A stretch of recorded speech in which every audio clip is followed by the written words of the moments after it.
Hey everyone, welcome back to our Masturbation May Talks. In the house, we have one of our experts on masturbation. She did a very good talk for us last year. We have Shauna Burns-Thomson, the Fraser Valley sex therapist. Welcome. Yes. Hello, hello. It's so nice to see you again. Me too. We have some, questions to ask you. It's been a bit of a month, and we think we're getting some pushback on trying to have Masturbation May. So we really kind of want to ask you, like, what is that about? First of all, you said the word, I know. the M word. Exactly. Why the big stigma? And why is there the stigma around masturbation? You know what? I think, especially when we talk about masturbation for vulva owners, I think this would be a very different topic if we were directing it towards penis owners. And I think the conversation around masturbation for men or male-bodied individuals tends to flow a lot more freely, but there's still this stigma, there's still this shame that's associated with masturbation for vulva owners. And I think in large part that comes from the way that we've been socialized to think of women's sexuality. For so many women, sex is something that is done to them, not for them. Their bodies become a vessel for somebody else's pleasure.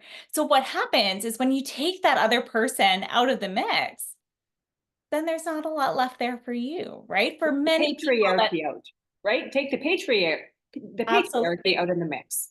absolutely. And then you're left there kind of forgetting that your body can be there for your pleasure too.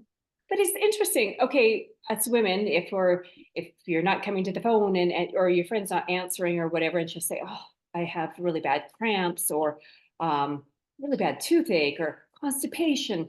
You don't say, "Oh, sorry, I couldn't take your call because I was showing myself a little bit of love." You And tell isn't her that that all the ironic? time. Right? Isn't that ironic that you could talk about any of those things, but there's still so much stigma attached to female pleasure? That's right. Yeah, no, And it's this true. idea of good girls don't do that, or that part of the body isn't clean. It isn't something that you're supposed to interact with.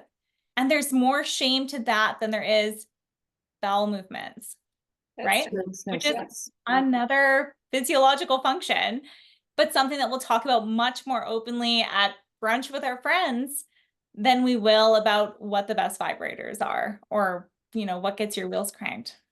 Love it. Yeah. I think the more that we do, everyone start having these conversations, then maybe the more women will feel comfortable talking to their friends about, hey, I've never had a vibrator before, or hey, like I've never had an orgasm before. Like we hope, that's what we hope that this whole month will be about, is that maybe someone out there, maybe if we just get one woman out there, Well, and the thing is, I think we're pleasure centered or pleasure focused when we're talking about masturbation, but then there's the whole realm of sexual health. And you see a pelvic floor physiotherapist, they're going to tell you that women our age should be having 2 to 3 orgasms a week for optimal pelvic floor health. I mean, pleasure is a added bonus, but if we've made it to 50 or us to our 52 and you want to go on for another 50 years, you better make sure everything down there is in optimal condition. And if they're saying 2 to 3 orgasms a week for optimal pelvic floor health, then I think that's a compelling reason to get show busy. yourself some love.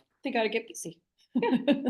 Physical health and mental health as well, right? We know that orgasms and engaging in masturbation in general can help us to increase oxytocin, it increases dopamine, it increases serotonin, all these great chemicals in our brain that help promote overall mental health too, right? Yeah. It helps us sleep better. It helps us connect more to when we can translate that into our relational connection too. When we're able to feel better overall, we show up in the world a little bit differently. For sure. For sure. Awesome. Yeah. So thanks so much for taking the time to chime in on this and help have this conversation. And I'm sure there's so many other things that we could speak to, but really treat your sexual health as important as your mental, physical, spiritual, and every other health aspect. I always tell my clients when we look at sexual health, you have to look at it from a holistic standpoint because it really all meshes together, right? It's all one and the same. It all ties into overall health and well-being. So being able to draw on these moments where you can be in control, you're not having to go to your doctor for a pill. You're not having to externalize so many of these things to contribute to your health. Masturbation is something literally a hand away, right? All hands Love on it. deck. What were we saying earlier this month? Hand gland combat. Awesome.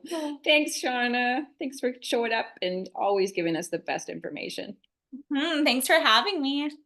Take care. You too.